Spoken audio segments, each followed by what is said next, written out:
Стигнахме дъното като нация. Ако изобщо може вече да се наречем, че сме нация. В пост в социалните мрежи Боян Георгиев обяснява, че влизал с автомобила си в еднопосочна улица. Там, срещу разрешеното движение, обаче бил пресрещнат от червен автомобил, управляван от жена, която му правила знаци да се върне назад, за да може тя да премине. Тя го заплашила с думите, цитирам: "Още една дума и ще ти съсипе живота." Представила се, че е прокурор. Проверка на Нова показа, че това е заместник шефът на военно-окръжната прокуратура в София Деница Иванова.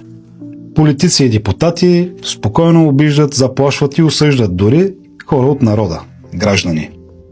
Прокурори спокойно, без никакъв проблем, заплашват хора от народа, граждани.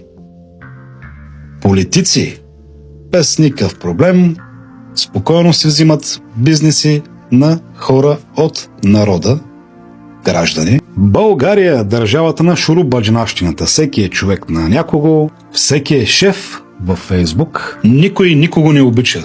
Просто някой мрази по-малко друг. И във връзка с всичките тези неща, които ви обяснявам през последната минутка, ще ви покажа историката за една служителка в МВР, която абсолютно така тенденциозно решава да се използва властта, и познатите в прокуратура Пловдив. Ще покажа също и прокурора. Просто трябва да отмине делото. След делото очаквайте в YouTube канала Супер Тоневски, който тепърва почваме да развиваме. Много интересно видео. Може ли нашата държава да се измъкне от кълта, в която тъне този момент? С това общество в момента, според мен, мисията е невъзможна. И именно за това, приятели, всеки ден ви показвам по някой пингвин или по някоя простотия, която се случва в нашата държавица. Не, че не мога да спра или да пускам постоянно само рекламни клипчета, или да си фана чантичката и да се изнеса някъде в чужбина. Това е абсолютно най-лесното.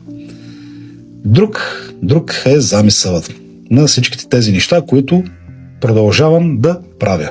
На много пингвини не им харесва, пишат, докладват, някои ми правят карикатури с снимките, трети ми звънат по телефона даже да ме заплашват. Един всеобичан народен политик беше казал преди време: лош материал.